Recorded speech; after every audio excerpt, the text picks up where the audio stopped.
Everyone here, I will call the first part of this joint commission and budget committee meeting of Thursday, May 28th, 2026 to order. Follow budget committee. Great. And the first item of business is to rise for the pledge of allegiance. Pledge allegiance to the flag Of the United States. And to the republic, which stands with nation under God, indivisible, with liberty and justice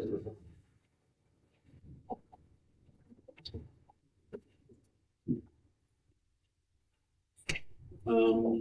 This is a meeting to have a public hearing about the budget. So we will put off the public part of the comment till we get to the public hearing part of the meeting. Is that Budget fair? presentation. What's that? Presentation. And so we'll move to the presentation. Yeah.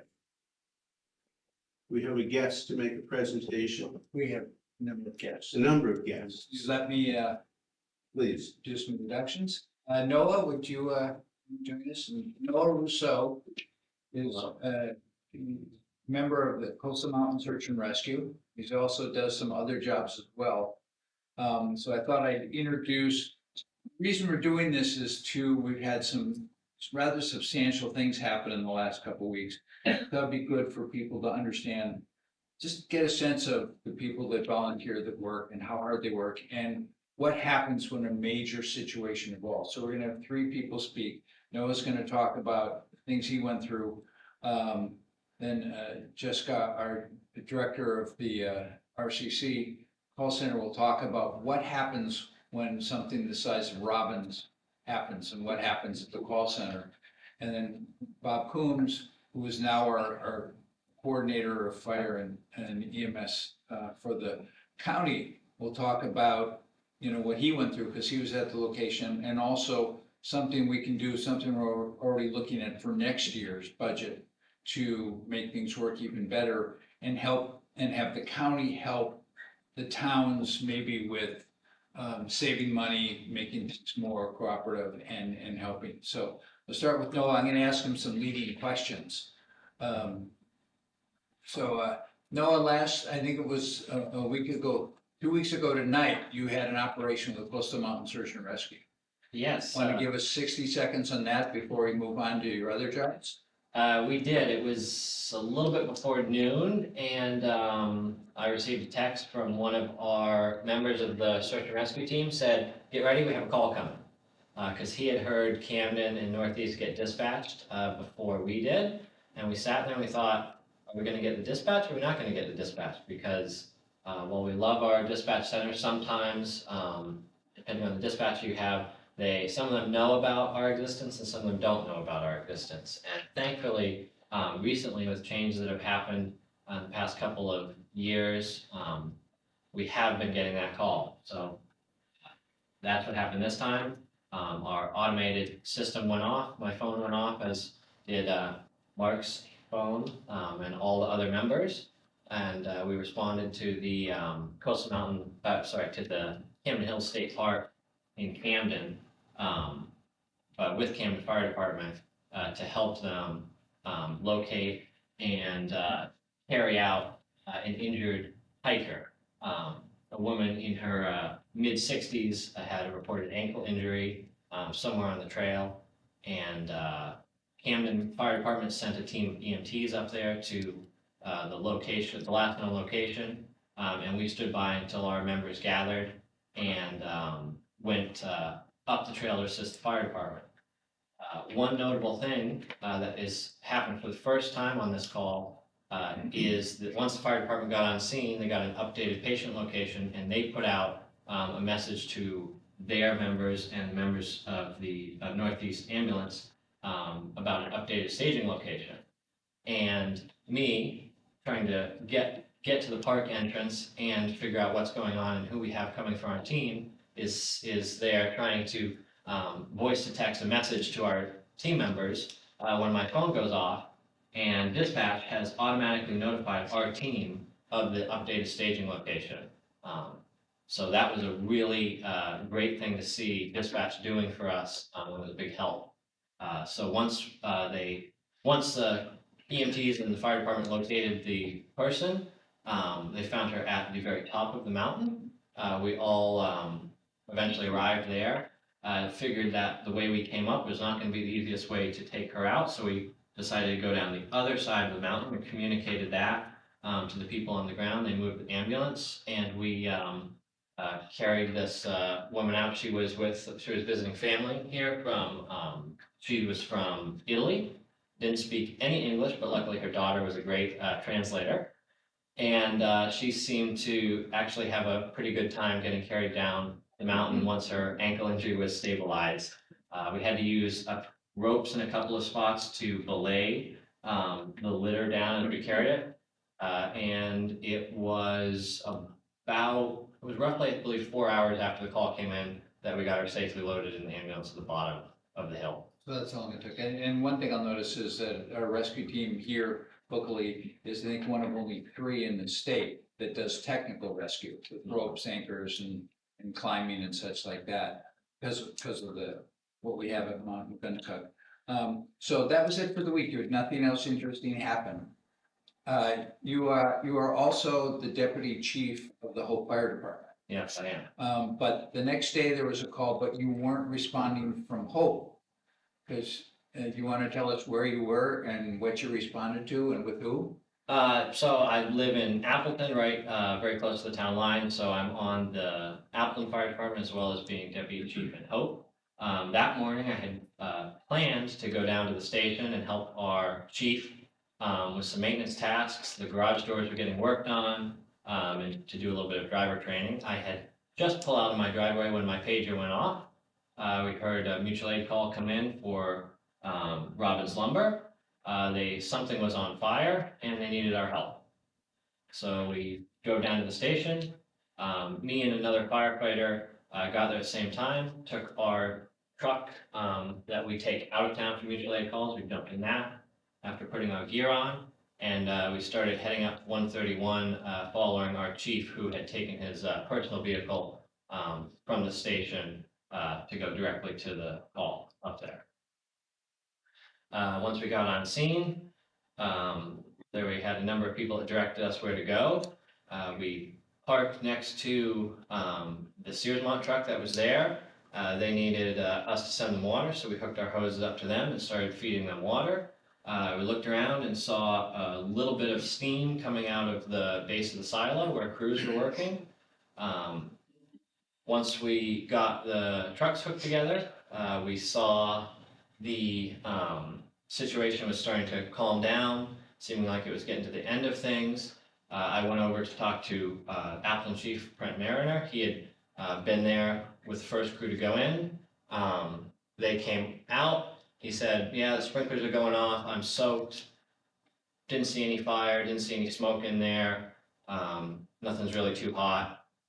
And I commented to him about the amount of people we had at that call that were able to go inside and put an air pack on. And I said, that's a funny change. Usually I'm the one doing that, so I enjoy getting to run the truck and pump some water and hook some hoses up together.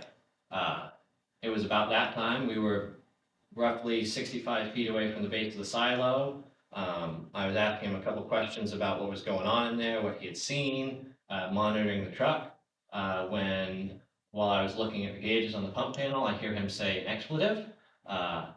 Look very briefly at where the silo was and saw that it was not there anymore. There was a wall of fire. At that point, I turned and started running away as quickly as I could. Not quite sure if everything was going to go black or not. Once the fireball hit me, I was relieved because I figured it was moving slower than any shrapnel was. Once it got to about my waist, I thought to myself, boy, I should really cover my face. Luckily, I had a pair of work gloves on, and I covered my face and just kept running. Once I felt the fireball and the heat subside, I looked around and saw that Chief Mariner had made it out he was burned but walking, and looked back to see 3 fire trucks engulfed in flames, 2 buildings, and everyone that had been around the base of the silo walking out of there and crawling out of there. The first thought I had was, we need to get some water on that. Then I thought, that's gonna be hard because our fire truck is now on fire. And then the next thing I thought was, I need to call someone and let them know what's going on. So I first thought about picking up my radio, but was not sure I would be able to hit our tower. So I picked up my phone and dialed the number for the Knox County Regional Communications Center and told them what had happened and that we needed a lot of people there to help out. Couple questions. How long did it take till other fire equipment started to show up to work on the fire? Because were there only the 3 trucks there when it blew up? We had, let me think, there was about 7 pieces of apparatus there. Okay. That fire was dispatched as a first alarm, so there was town of Searsmont, Lincolnville, us from Appleton, Morrill, and then Belmont, as well as Montville were all there on scene with varying numbers of personnel and apparatus at the time. Anybody have any questions for Noah? Curious, this is an opportunity that, most people don't get to hear it firsthand. But I've worked with Noah now for 3-4 years on rescue team, and the amount of work that he and other people on the team, they do way more work than I do. And it's amazing to see them go from one, from a rescue call with the rescue team to a fire call, just like that. So thank you. Next, if Jessica could come up and talk about what happened when they heard about. I think I scared one of the dispatchers. I don't know if you know who that dispatcher was. I do. So, outside of the Searsmont incident, 2 weeks prior to this, we actually had another MCI. It only affected Knox County, but it affected everybody in Knox County when it came to our responders. On May 2nd, there was a car accident in St. George, where a car that was not meant to hold 8 people had 8 kids in it, and they were unrestrained and hit a house. And shortly after midnight, on May 2nd, 2 dispatchers in the room, our 911 phones lit up, so to speak. Every line we had rang, only 2 people answered them. And the first out of 7 calls that they got were nothing but an automated recording that happens from the telematics in your telephones, reporting that the person that has this phone has possibly been in a crash and giving you a longitude and latitude. In the meantime, you can also hear things in the background, but until that recording stops, you can't hit a button or anything to make it stop to talk to those people. In the recordings, you can hear a lot of yelling and screaming and cussing and all kinds of, obviously something going on. Meanwhile, there's other calls coming in because 8 cell phones had that happen to them, and the person whose house they hit was calling, and somebody that lived next door, all at once. So they were able to quickly get through, and they have to answer all the calls, it's the law, they have to check on all the calls. They get through the calls in seconds to get to a person to report to them what's going on. And quickly find out that they need basically everybody. They had to find 7 ambulances to get to that scene as quickly as they possibly could. 3 of them came from Rockland, everybody else in the county sent 1, even as far as Warren. The county deputies, there was 3 that responded. There was a Rockland PD officer that responded because unfortunately Knox County is actually, and I'm sorry, there was 2 Knox County deputies that responded, but they were not close. And one of the reports that we got was that there was also now a fight going on between the people that were involved in the accident. 3 people went through the windshield. 1 was critically injured and life-flighted. 1 person had minor cuts and bruises and walked away. Everybody else went to the ER. So we had to send a Rockland officer because they were going to get to St. George quicker than Knox was going to be able to because of where they are in the outlying areas and how understaffed they are to cover shifts. So Rockland PD responded to make sure that he could help restore order and also be a backup for the first arriving deputy. That incident lasted over 3 hours. And during that 3-hour time, those two dispatchers in that room fielded 452 transmissions between the radios and the phones. They had multiple other calls still coming in. They had multiple calls they had to make to the ER, keep them apprised as to what was going on with the people that were coming in, because the radio transmissions weren't going through to the ER. Update them requiring life flight, everything you can imagine. And so they were scrambling, they were busy. It was quite a day. And then 2 weeks later, 10:10 in the morning, we get a call from Waldo, just requesting Appleton respond for a mutual aid, which is a normal occurrence for the type of call they were calling into us. And as Neil already reported, Appleton responded. It was not anything out of the ordinary until almost an hour later when the silo exploded. And we didn't even know the silo exploded until Noah called us on an admin line. And unfortunately, the dispatcher who he got happened to be Chief Mariner's wife. But she handled it like a champ. He said, Mayday, Mayday, Mayday, the silos exploded, we've got multiple casualties, many people on fire, we need everybody, as much help as you can get here. And in the meantime, Brent is trying to call Corey to let him know that he's alive. She obviously can't take the call, and she doesn't. She was a total professional. Bob happened to be in the center when this was going on, and as soon as he heard that happen, he was gone. I immediately went in and logged in because I knew they were gonna need some help. And I was letting the county administrator know, who had to go to a meeting in Wiscasset earlier that day, so she wasn't real close by, but I was letting her know as quickly as I could. Because of course now these guys are, the two dispatchers in the room are helping with getting everybody they can responding to the call. Everybody in Knox County, with the exception of St. George, St. Thomaston, or South Thomaston, and one more, I'm sorry, it's escaping me, went to the fire. But South Thomaston actually got relocated to Rockland, so they're kind of more in the proximity of the major area, so they could help field calls for whatever, because everybody else has gone to the fire. Rockland sent all their ambulances, Northeast was able to send 3 ambulances. It was a lot. It was a lot. Lots of information coming in. We didn't know who was hurt, who wasn't hurt, and somewhere down the line, Corey was able to get a phone call from one of the EMS people that she knows, just letting her know her husband is okay, he's alive, but he is at the ER, he was burned, gave her some minor information, and at that moment in time, by then Amber was in the room, and Amber logged in, and she's helping answer the phones. And her and I are kind of tag teaming everything that didn't have to do with the fire, with the exception of the calls that we might have grabbed that had needs for the fire. We were keeping those two kind of what they needed. And as soon as Corey found out her husband was at the ER, she was told to log out and get gone. She was concerned. Well, I can't, I have to wait for somebody to stay and take my spot, which speaks to professionals.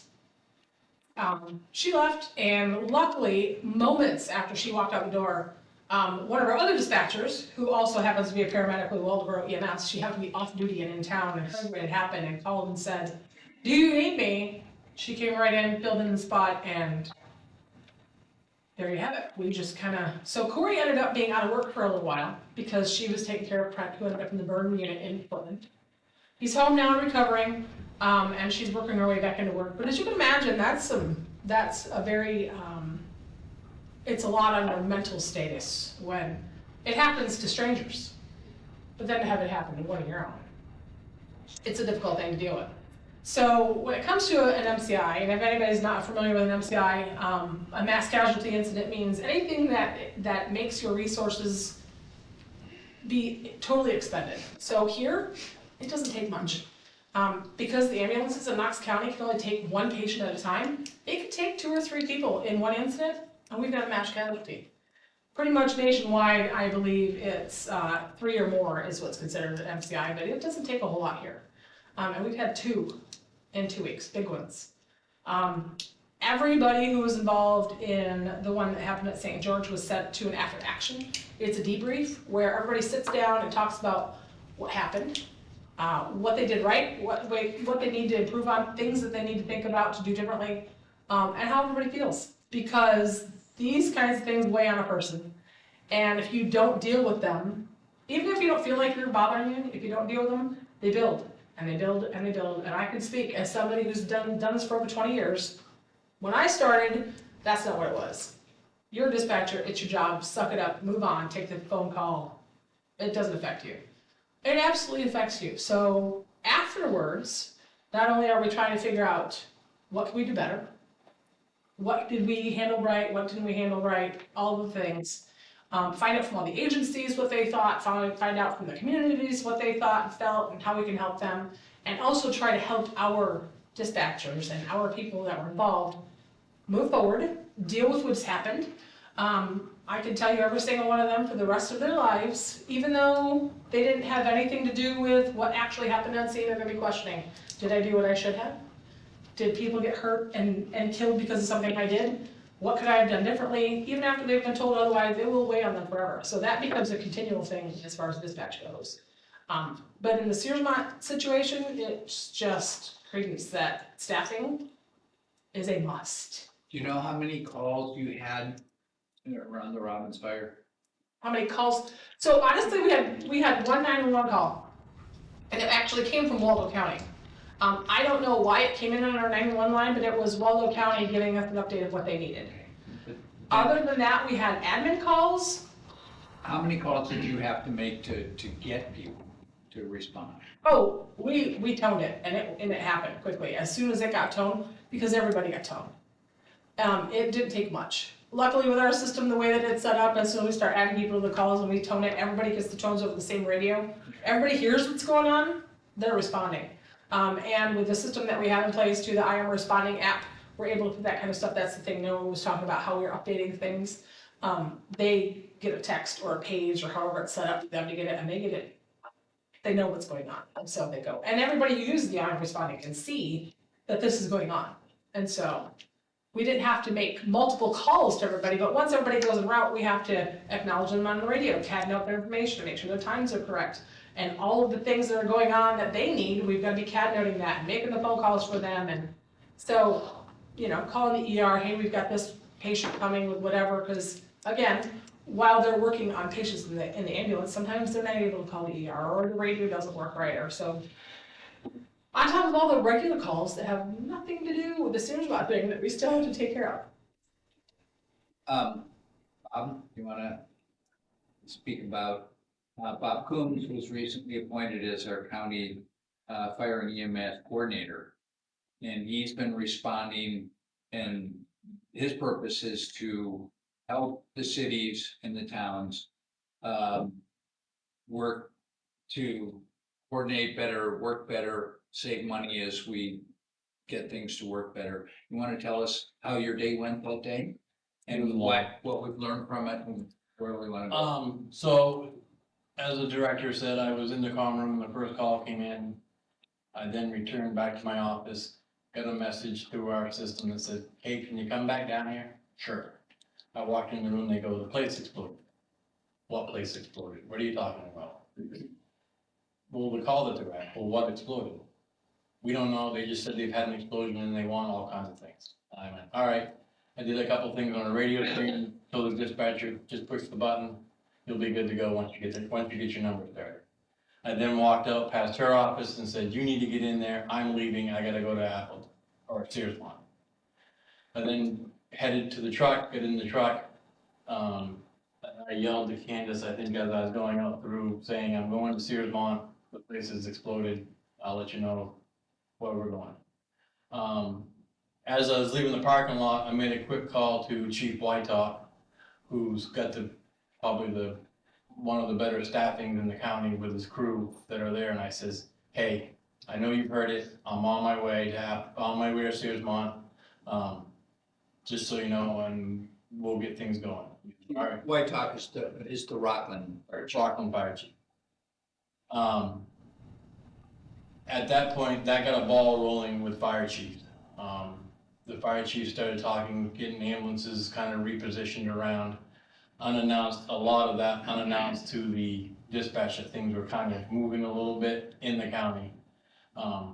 Just because they knew it was gonna go south. As I was going up, tones kept going, as I was going up to, Thomaston, Rockport, and Rockland got toned to go to the scene. Which, that's a long ride for those, Rockport's not too bad, but Thomaston and Rockland, that's a pretty good haul for them to go up.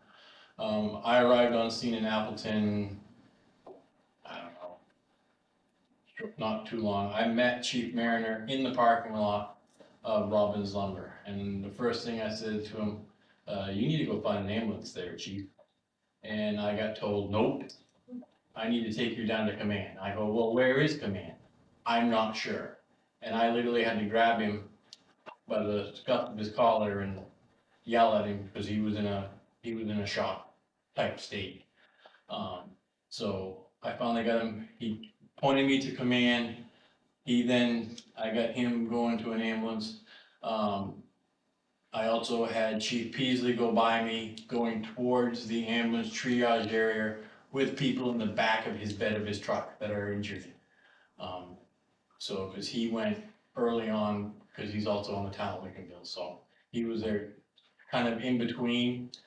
But this is the chaos that's going on up there. People are running around in circles, because the place just exploded.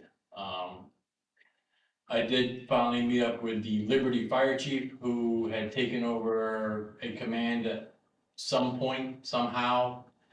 Met with him, and that's pretty much where we just started to organize things and get things going.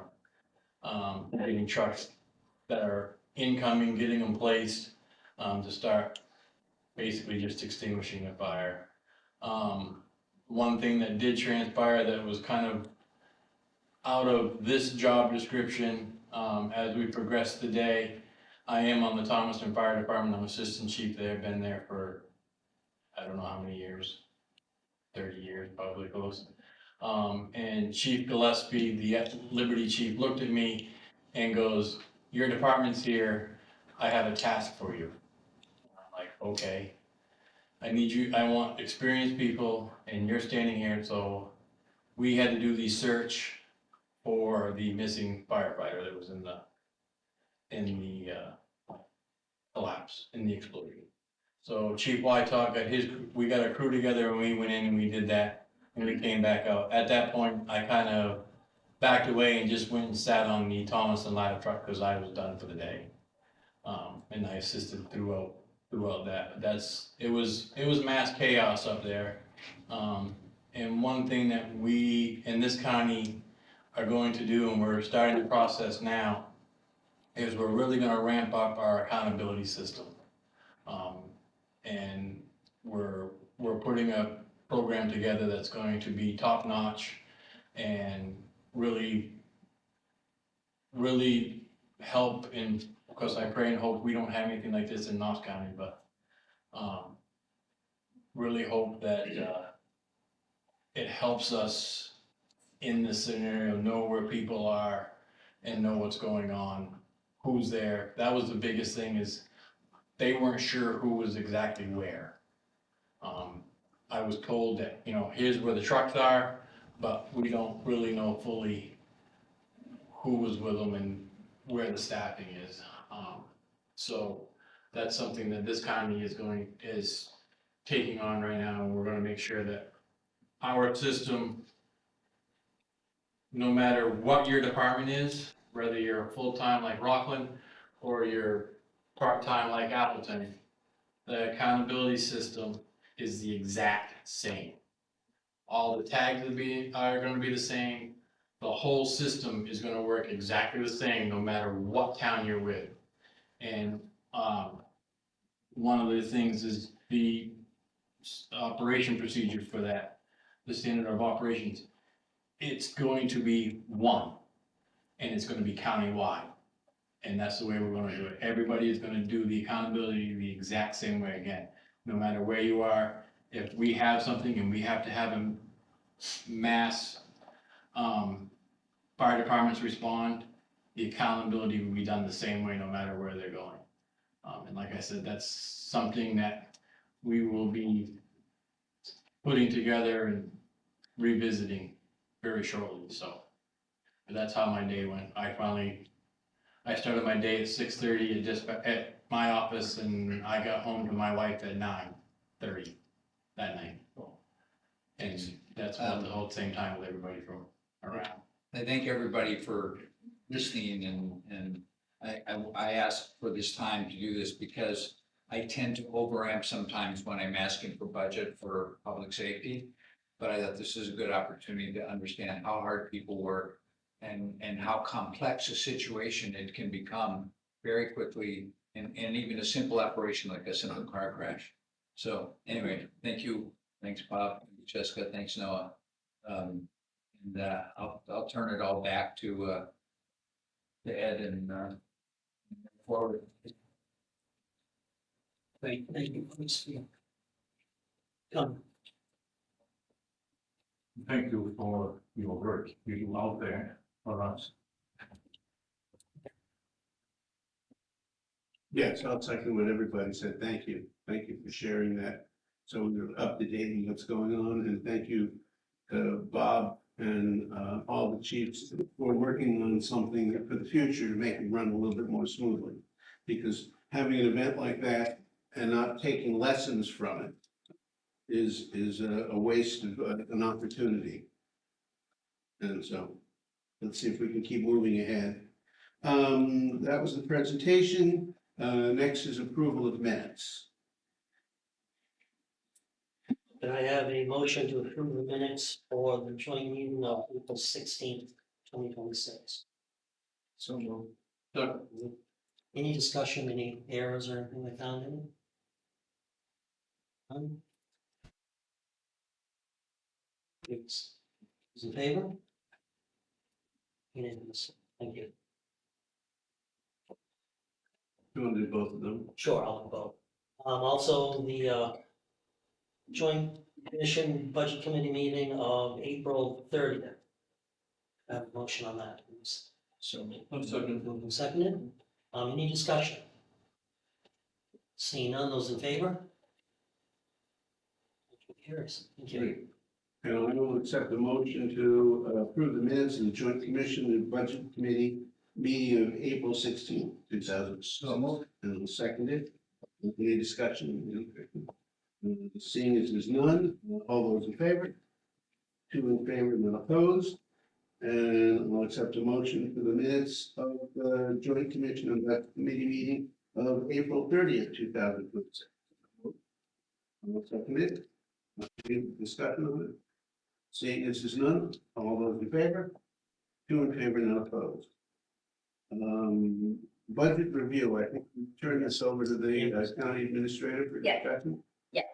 And just to point out, I don't know if everybody was made aware, but you do have your updated final budget, and then the back page of that is kind of a cheat sheet, and will just help follow along as we go through all of the votes. But you also had another handout at your desk, and it looked like this. This is reviewing the airport projects. Looks like everybody has it. So anytime, there's any kind of change in this, it has to go back before the budget committee. We briefly talked about it, I don't know, the last meeting or meeting before, there's usually 3 different buckets. The FAA has a bucket, the state has a bucket, and Knox County has a bucket. And then there's the final total. Any change has to come before. So these were projects, there's no impact to the taxpayers this year, but they do need to come for a formal approval from you all, which is why it's coming before you tonight. So there are 1 from 2024 and 2 from 2025, and I believe most of these projects are completed at this point, I believe so. So we have a grand total of $5,624,282. Do I have a motion for that amount, please? We accept the airport projects budget information. Do I have a second? Second. We will say, any discussion? Yes. I don't understand what financial consequences this This is just for information, I understand your remark. Yep. Okay, so what are we approving, or we are saying, yes, we heard it? Yes, exactly. Yep. Yeah, but A formality. Yes, formalities, a lot of things. So, call for vote, those in favor? Thank you. Is that also the approval from the commission, or is that the budget? Both. Then I will accept the motion to approve the 2025 and 2024 amended project for the airport. So moved? And I'll second it. Any discussion? No. If not, then call the vote. All those in favor? Two in favor. One thing I want to add really quickly, Noah just stepped out of the room because he's on his way to the Hope Fire Department training. Never stops. Okay, open remarks. As you all know, I usually don't say it a lot, I have to. We had a very new budget committee this year. I think we did very well. Talked a lot of discussion on things, so everybody can understand what each line item was that need be. We don't like taxes going up, but unfortunately, there's no way you're gonna stop. So, I thank everybody. Thank you for reading this again.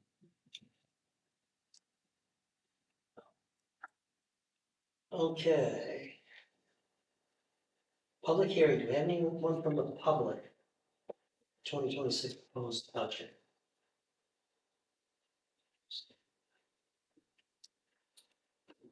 Okay, seeing none, I'll close the public hearing.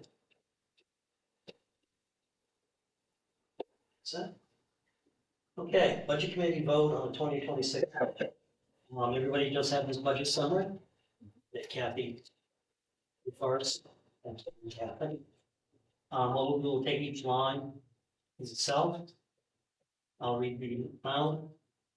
And with some that we do have not discrepancies, but different amounts between the budget committee and the commission. And we can explain those as we go down through. So for administration, budget committee, $614,398. Commission, and the reason for this is they declined their raise for this year. And their number is $613,691. I'll take a motion from the budget committee on which number you would like to. I'll make a motion to accept the 613,691. Now, moved and seconded? Yeah. Yes, any discussion? Seeing none, those in favor? Motion passes, thank you. Next, building maintenance, the courthouse. These two numbers do match. $542,260. Do I have a motion on that? Make a motion to approve $542,260. Okay. Second. Moved and seconded. Okay, any discussion? Seeing none, those in favor? Thank you.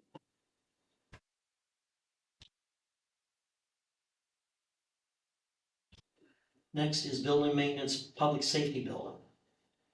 That is $197,443. Both numbers do match. Do I have a motion? Motion to approve. And do I have a second? Second. Second, any discussion? Seeing none, those in favor?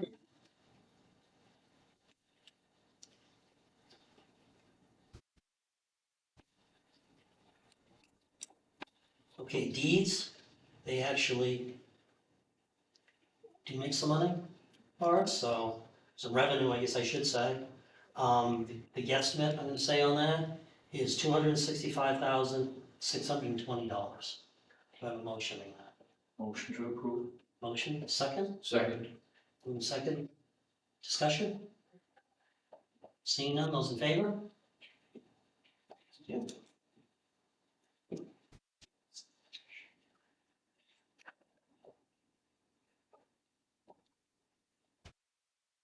District Attorney. $579,850. Both numbers match. I have a motion, please. Motion. Motion, do I have a second? Second. Second, discussion? Seeing none, those in favor? Passes.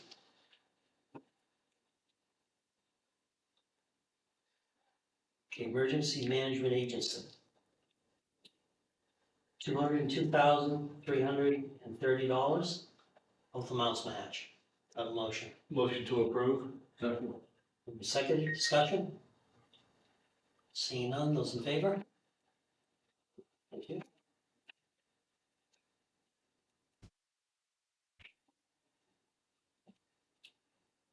Finance.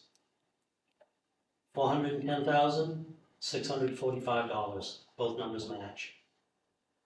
Motion to approve. I have a second. Second, discussion? Seeing none, those in favor? Thank you. Information Technology. 521,126. Both numbers match. Motion to approve. Motion, second? Second, discussion? Seeing none, those in favor?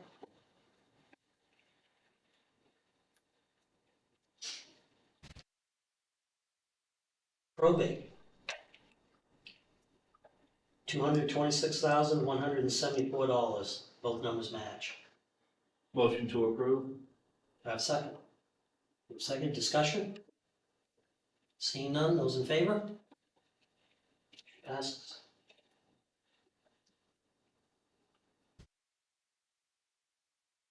Sheriff. $4,187,931. Both numbers match. Motion to approve. Second. Seconded, discussion? Seeing none, those in favor? Good.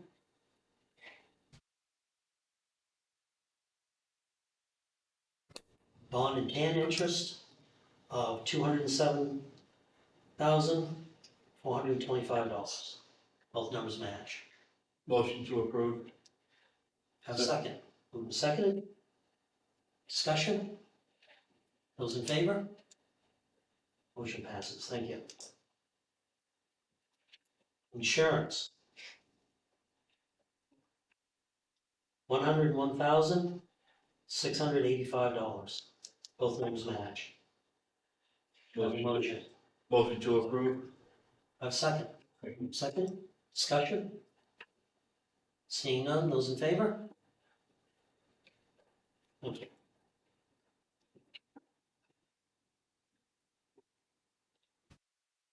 Knox Lincoln Cooperative Extension. $54,375. Both numbers match. Do I have a motion? Motion to approve. Do I have a second? Second. Any discussion? Seeing none, those in favor? Motion passes. Knox Lincoln Soil and Water District.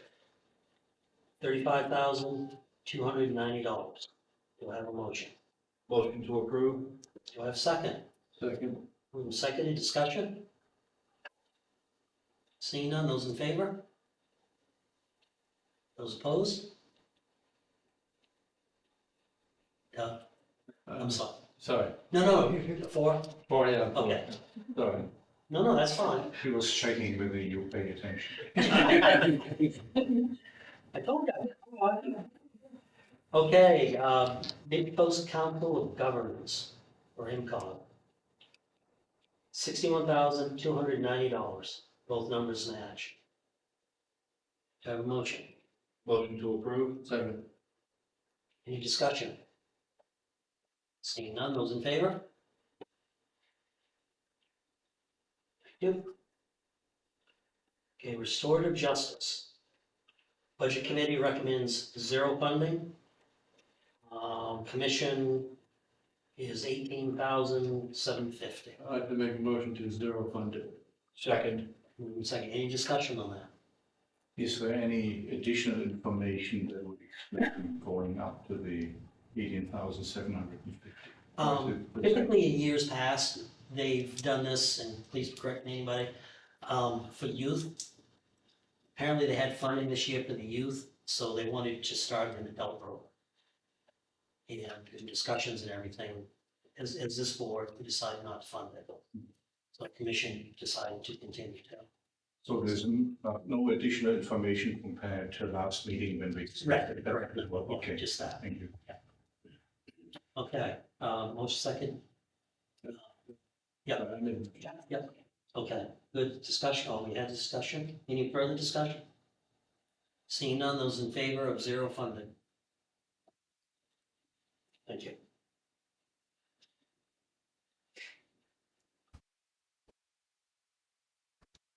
Knox County Mutual Aid Association, both numbers, this is zero funding. They decided not to ask for anything this year. I'm sure they'll be back next year or something. So do I have a motion to zero fund? Do I have a second? Second. Moving to second, discussion? Seeing none, those in favor? Thank you.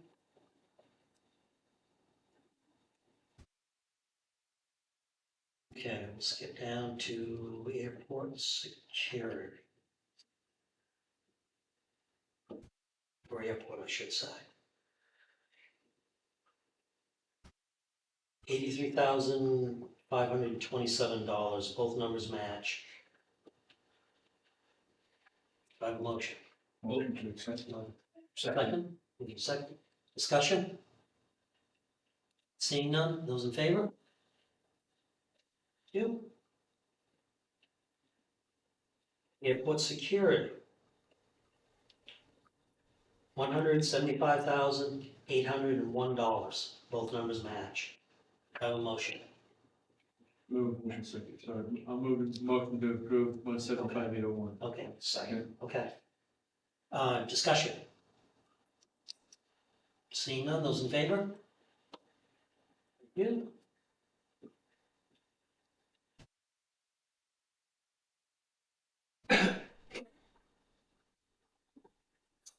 Okay, corrections.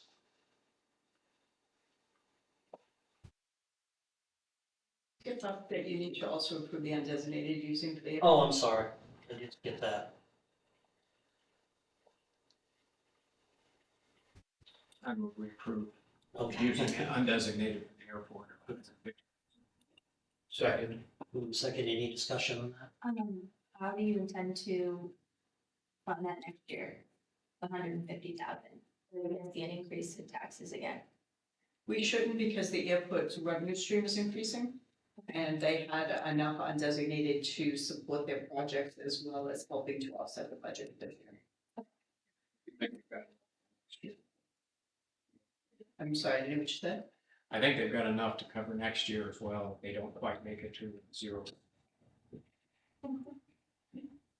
Yeah, they make that happen. Any other discussion on that? Good question. Okay, those in favor? Okay, motion passes. Okay, now corrections. Right? Okay. Corrections is $5,887,638. Do I have a motion? Motion to accept. Second. Move second. Any discussion? Say it. Those in favor? Thank you all.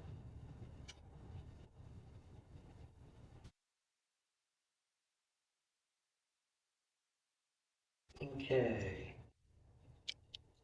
Part-time communications. Oh, I'm gonna back up just a little bit. So, do you have a grand total cap? Should be as a SAC, right?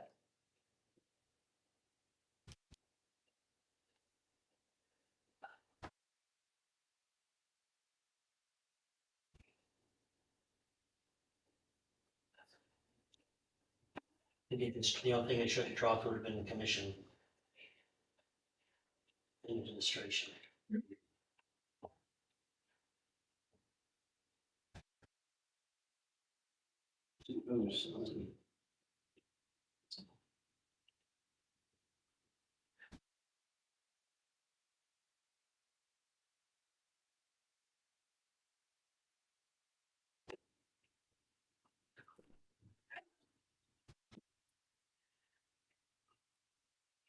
Do you have a number on that, yeah? Oh, I'm sorry. I was thinking about something else. You were asking what it is without admin? Yes, yeah, well, that is sort of the change in, Probably easier to take the 13,672,861. okay, so for a total of 13,672,861. That's our total budget for that. That will approve the bottom line of 13,672,860. Do I have a second? Second. Okay, any discussion? Seeing none, those in favor? Okay, then the last one we have is communications.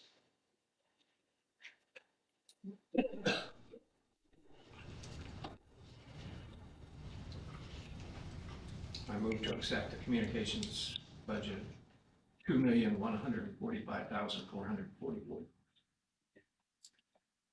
Second. Moved and seconded. Any discussion on that? Seeing none, those in favor? Thank you. Then you have more projects. One more to go here. The number is $4,244. I'm sorry. $4,244,460. Sorry. No problem. Give me this time. I'll make that motion. I'll second. Okay, moved and seconded. Any discussion? Seeing none, those in favor? Okay, thank you all. Now we turn it over to the commissioners. I will start by saying what a pleasure it's been working with all of you. This has been an easy process considering how hard the process was to get here.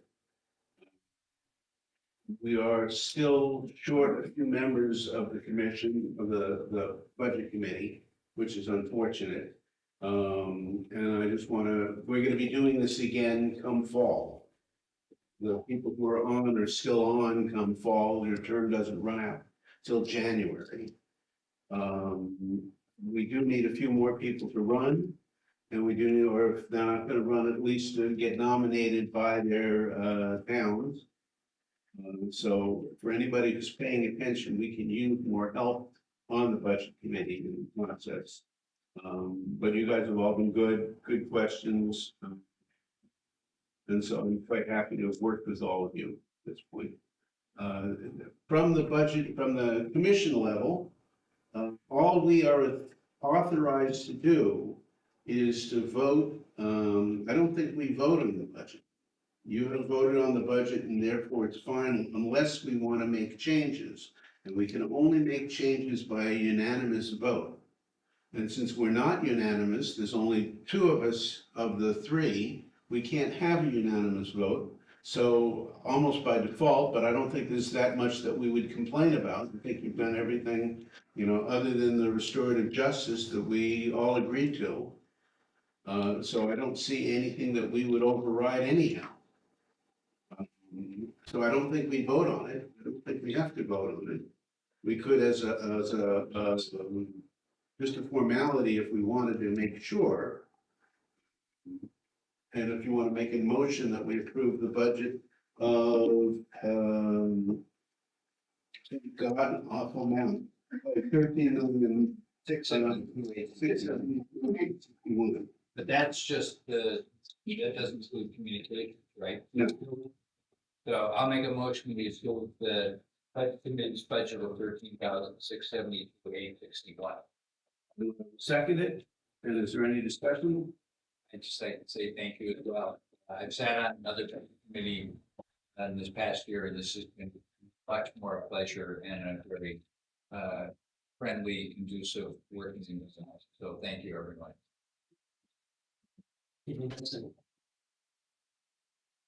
So then, all those in favor? So you approve the general fund, but You have to do communication. if Yeah. you're- yeah. Oh, you're going, okay. Separate. Communications total of $2,145,444. Seconded, any discussion? None, all those in favor? Any in favor, none opposed, and then airport projects. I'll make a motion to approve airport projects, $4,244,463. Seconded, any discussion? None, all those in favor? Two in favor, none opposed. There. Again, as I said, I think we had a great group working together this year. I think we really did get along. Answer questions. I want to thank all the department heads for terrific reports. Some years they've been a little shy, so thank you. I think it made the whole process go much faster, much smoother. So, anybody else has anything to say? I have a question. We resume our work in October, right? Yes. And I had taken note that I'm looking for potential savings. And I think on the communication center side, we were looking into offering the service to other counties so that we can share the fixed cost and maybe reduce their cost. I recall Lincoln County is more expensive than we are, so they should be susceptible to some offers. So is this some homework you're working on until we meet in October, or how does the process work? So I will actually I'll give you probably a week of a break from me, and then I'm gonna be emailing those that may or may not wanna take papers out and making sure we have everything in place. And then I'll also be badgering all of you to set a quarterly, kind of a budget committee commission workshop style meeting. So we can really start to share what we have so far for the 27 budget, touch base, make sure we have everything that you all need. One of the things we will be bringing forward is kind of a communications plan to really show what opportunities we have and what opportunities we don't have, because that was one of the requests here. And then we'll have a lot of the other tools that we used this year, the visual budget and just all those kind of handouts of things. So the quarterly meeting will be a good opportunity for us to come back together, kind of touch base. And then we can also, you and I can work together, you can work with Jessica, we can kind of have these discussions, so everybody's up to speed. So there will be time to work on homework. Yes. Okay, not just decision meetings. That's was a little bit dominated this year. Yeah, and that'll be up to the department heads to come up with answers, resolutions.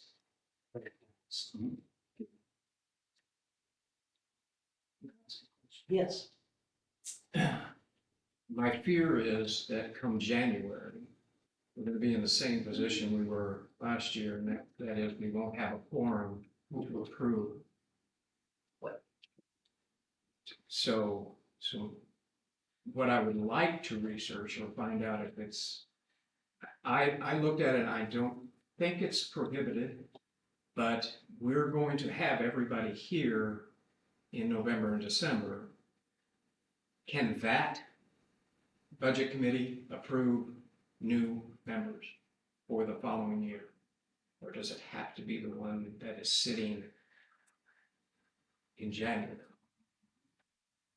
I have to, Because that would solve, it would, and I believe our legislative bill has wording where we are okay with our situation until December of 2028. so you. So we do. What we did this year, next year if necessary. I don't think it's gonna be necessary John has taken out papers already, I think that'll give you the full. which will be enough, I think, for, I think we're on the 5-6. I'll have to look. But I think I've given everyone papers and I've given everyone everything that I can possibly give you. And then if, you know, if you don't want to, then you can go see you. I think having. Yeah. Yeah. And I chose not to. And that's, I think there is the right option. right. But my decision is I'm pulling back from, I got too many. So I'm pulling back from a lot of things. But, November, if there isn't somebody from town who wants to step back into it. So I just wanted to make sure there was a process to approve those of us who didn't take out papers and might still be there. if you haven't taken out paper, you can still get on as a write-in. Right, you know, the way you get on as a write-in is you register with the state, whatever it is, a month in advance, that you will be running as a write-in. And then all you need is one vote to get on.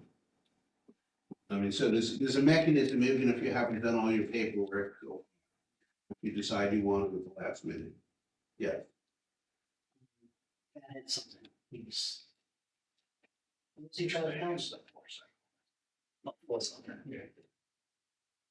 Would it make sense to try to change the charter if it can bring us every now and then into these bubbles? Or it's, or it's, That's the plan. Yeah. It's a big undertaking, but we're actually bringing that up at the June commission meeting. We're gonna start the process to really look at that.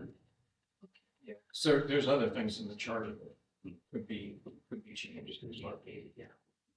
And there was a committee working on it at one time, isn't it? And Sure was. Yeah. and we didn't touch on the budget process really, or the makeup of the committee. That's something I think that we know now that we have to start talking about and we'll figure out. But we'll have that discussion. It's gonna be a long discussion about whether there's a new process or whether we just keep this exact process and get rid of the word, need a quorum. Yeah.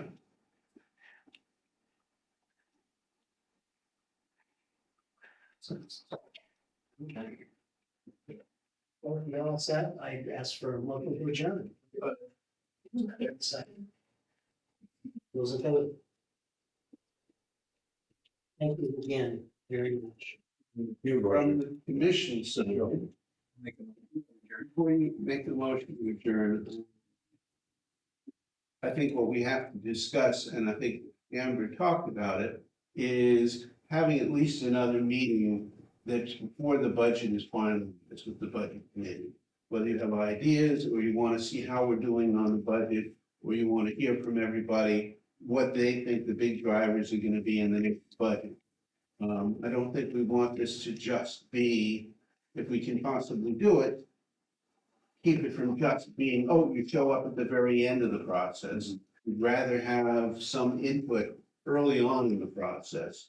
Not, the department heads don't necessarily want that because they're still in the middle of dealing with trying to figure out how they're doing day to day, let alone worry about the future. But I think we need to do this so everybody has some stake in what's going on.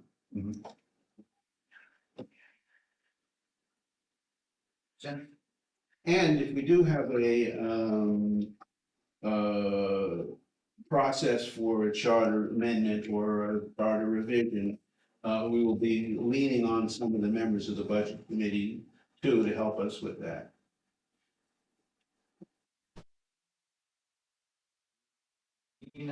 Leaning on them. Yeah, as I get older, I lean on them. Now I'll take a motion to adjourn. That makes a motion to adjourn. And our next commission meeting is Special. the discussion of a report on the jail condition. On Thursday, June 4th at 2 p.m. And then your regular commission meeting on June 9th at 2 p.m. Great. Nothing further? All those in favor? We're adjourned. Thank you. One other request from a member Sure. is she would like to have the books back. Yes. You can take out all the paper